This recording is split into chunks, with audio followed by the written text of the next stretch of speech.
சொல்வனம் நேயர்கள் அனைவருக்கும் வணக்கம். இன்றைக்கி இந்த வீடியோவில் ரசாயன கலப்பில்லாத இயற்கை விவசாயம் பற்றி தான் பார்க்க போகிறோம். விவசாயத்துக்கு அடிப்படை தேவையாக இருக்கிறது நிலம். நிலம் சத்து நிறைஞ்சதாக இருந்தால் தான் நல்லா பயிர் வளரும். 1960 பார்த்திங்கன்னா இந்தியாவுக்குள்ளே பசுமை புரட்சின்னு ஒன்று கொண்டு வந்தாங்க. அதனால் நிறைய ரசாயனத்தை விவசாயத்தில் யூஸ் பண்ண ஆரம்பித்தாங்க. நல்ல மகசூலும் கிடச்சிச்சு. ஆனால் நிலத்தில் இருக்க உயிர் சத்து கொஞ்சம் கொஞ்சமாக குறைய ஆரம்பிச்சிச்சு. நம்ம ஒரு பொருள் கெட்டு போகாமல் இருக்க என்ன செய்வோம்?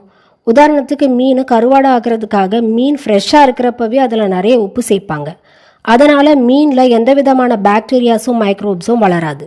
அதே மாதிரி நிலத்தில் இன்னும் அதிகப்படியான பொட்டாசியம் யூரியாவும் கொட்டுறதுனால நிலத்தில் இருக்கிற இயற்கையான உயிர் சத்து அழிஞ்சு அதில் ஒரு மண்புழு கூட வளராமல் போயிடுது. அதிகமாக ஈல்டு கொடுக்கறதுனால இன்னும் நிறைய யூரியாவையும் பொட்டாசியம் கொட்டி இன்னும் மண்ணை அதிகமாக கெட்டு போக வச்சுட்டாங்க. பூச்சிக்கொல்லிகள் யூஸ் பண்ணுறதுனாலையும் மண் கெட்டு போகுது. இந்த மாதிரி பூச்சிக்கொல்லிகள் போட்டு வளர்கிற காயையும் பழத்தையும் தான் நம்ம கடையிலேருந்து வாங்கி சாப்பிட்றோம். இந்த மாதிரி விஷத்தை வாங்கி சாப்பிட்றதுனால புது நோய்களும் நமக்கு கிடைக்கிது. நம்ம நாட்டில் கேன்சரில் சாகிறவங்களோட எண்ணிக்கை மட்டும் வருஷத்தில் 10 லட்சம் பேருக்கு மேலே. இதில் குழந்தைகளும் உண்டு. அவங்கெல்லாம் புகையிலை யூஸ் பண்ணுறதுனால தான் கேன்சர் இறந்துட்டாங்கன்னு சொல்ல முடியுமா? இந்த மாதிரி ரசாயன விவசாயத்தில் இருந்து மாற்று முறையாக இருக்கிறது தான் இயற்கை விவசாயம். இதை நம்ம பாரம்பரிய விவசாயம்னு சொல்லலாம்.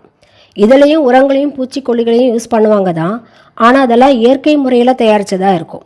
நிலத்துக்கு தொழு உரம், மண்புழு உரம் மாதிரியான உரங்களையும் பூச்சிக்கொல்லியாக வேப்பெண்ணெய் கரைசல், தேமூர் கரைசல், மீன் அமிலம் போன்றவற்றை யூஸ் பண்ணுறாங்க.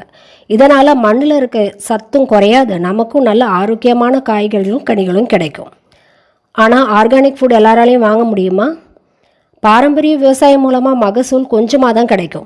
ஏன்னா மண்ணில் ஏற்கனவே நிறைய உப்பு சேர்ந்ததுனால திரும்பவும் மண் உயிர் சத்து உள்ளதாக மாறுறதுக்கு இன்னும் நிறைய வருஷங்கள் ஆகும். ஆனாலும் வயிற்றுனுக்கு கொடுக்குற காசை வாணிபனுக்கு கொடுக்கலான்ற சொலவடை இருக்குது.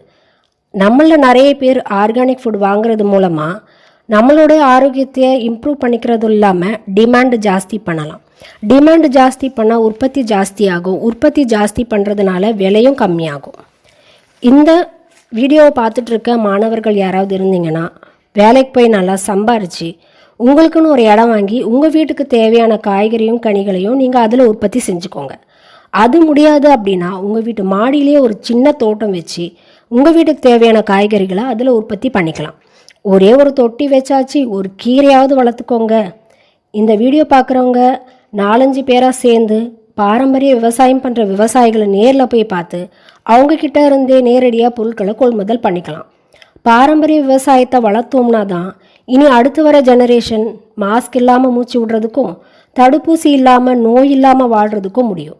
சின்ன சொற்கள் தான் சொல்வனம் ஆகுது. சின்ன மாற்றங்கள் தான் பெரிய தாக்கத்தை ஏற்படுத்துது. இந்த வீடியோ பிடிச்சிருந்துச்சின்னா லைக் பண்ணுங்கள், ஃப்ரெண்ட்ஸுக்கு ஷேர் பண்ணுங்கள், சப்ஸ்கிரைப் பண்ணுங்கள். நன்றி.